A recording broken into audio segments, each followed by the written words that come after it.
नमस्कार मित्रांनो, मी स्पीकर सुरभी आणि प्रथमतः तुम्हा सर्वांना माझा क्रांतिकारी जय भीम। मित्रांनो, डॉक्टर बाबासाहेब आंबेडकर कदाचित बाबासाहेब नसते तर आज आपणही नसतो। बाबासाहेबांमुळे गावकुसाबाहेरचे गावात आले। जो हात अगोदर शेणाला लागायचा तोच हात पेनाला लागला। ज्ञान वाढलं, माणूस असल्याचा प्रत्यय आला। अभिमान स्वाभिमान या शब्दांचे अर्थ कळले। खरंच बाबासाहेबांचे उपकार आपण बाप जन्मात फेडू शकणार नाहीत। मित्रांनो, चौदार तळ येथे सतीश कासारे नामक युवकाने आपली एक सुंदर अशी कविता सादर केली होती, तर ती कविता मला तुमच्या समोर सादर करायची आहे। ज्ञानाच्या अथांग महासागराचं नाव म्हणजे आंबेडकर। ज्ञानाच्या अथांग महासागराचं नाव म्हणजे आंबेडकर। मनुवादाच्या मुळावरती घातलेला घाव म्हणजे आंबेडकर। ज्ञानाच्या अथांग महासागराचं नाव म्हणजे आंबेडकर। मनुवादाच्या मुळावरती घातलेला घाव म्हणजे आंबेडकर। कडकडत्या उन्हामध्ये डोक्यावरची छाव म्हणजे आंबेडकर। कडकडत्या उन्हामध्ये डोक्यावरची छाव म्हणजे आंबेडकर। इथला प्रत्येक शोषित पीडित वंचित घटकाचा आवाज म्हणजे आंबेडकर। काळ्या रामाला घाम फोडणारं नाव म्हणजे आंबेडकर। चौदार तळ्याच्या पाण्याला आग लावणारं नाव म्हणजे आंबेडकर। काळ्या रामाला घाम फोडणारं नाव म्हणजे आंबेडकर। चौदार तळ्याच्या पाण्याला आग लावणारं नाव म्हणजे आंबेडकर। रायगडाच्या पायथ्याशी शिवरायांच्या काळजाची हाक म्हणजे आंबेडकर। रायगडाच्या पायथ्याशी शिवरायांच्या काळजाची हाक म्हणजे आंबेडकर। स्वातंत्र्य समता बंधुता न्याय म्हणजे आंबेडकर। संविधानाचा प्रत्येक अध्याय म्हणजे आंबेडकर। स्वातंत्र्य समता बंधुता न्याय म्हणजे आंबेडकर। संविधानाचा प्रत्येक अध्याय म्हणजे आंबेडकर। तलवारीच्या पात्याने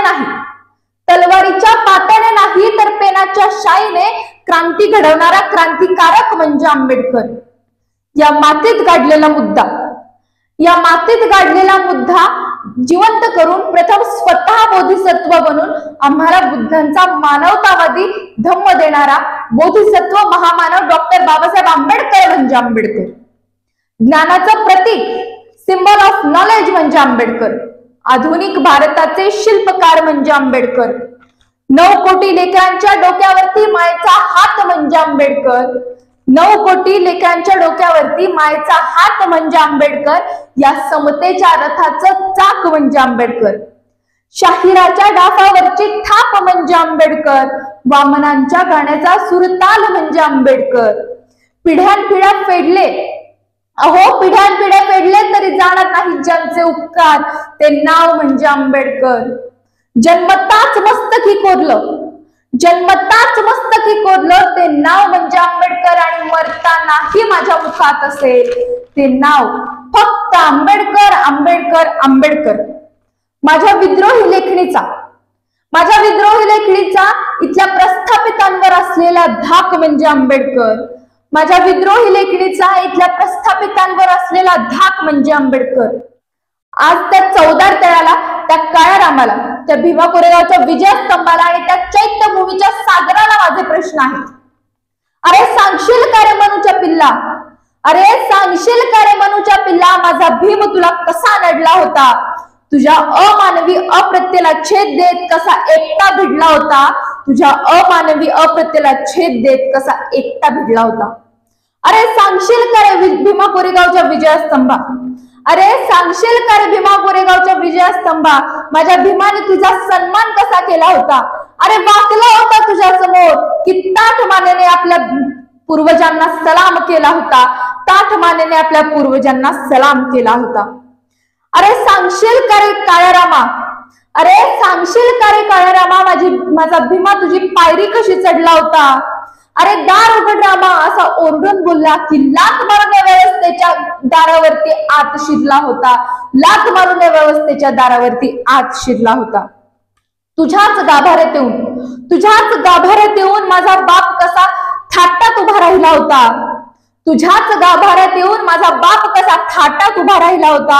अरे सांगशील का रे काळ्या रामा, माझा भीम तुझी पायरी कशी चढला होता? अरे सांगशील का रे मनूच्या पुस्तका, माझ्या भीमाने तुला कसा चालला होता? त्याच रायगडाच्या पायथ्याशी तुला जाऊन माझ्या महाराजांच्या अपमानाचा बदला कसा घेतला होता? त्याच रायगडाच्या पायथ्याशी तुला जाऊन माझ्या महाराजांच्या अपमानाचा बदला कसा घेतला होता? अरे सांगशील का रे चौदार तळ्या? अरे सांगशील का रे चौदार तळ्या, माझ्या भीमाचा स्पर्श कसा होता? अरे घेतला तुला उंजळीमध्ये तेव्हा तुझाही आत्मा कसा शांत झाला होता? तुझाही आत्मा कसा शांत झाला होता? अरे सांगशील का रे सागरा? अरे सांगशील का रे सागरा? 6 डिसेंबर 1956 ला 6 डिसेंबर 1956 ला तुझ्या पाण्याचा स्तर कसा वाढला होता?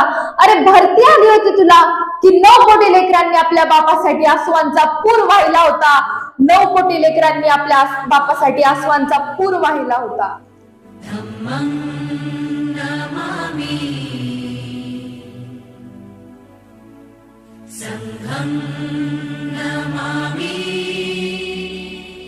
नमो तस्स भगवतो अरहतो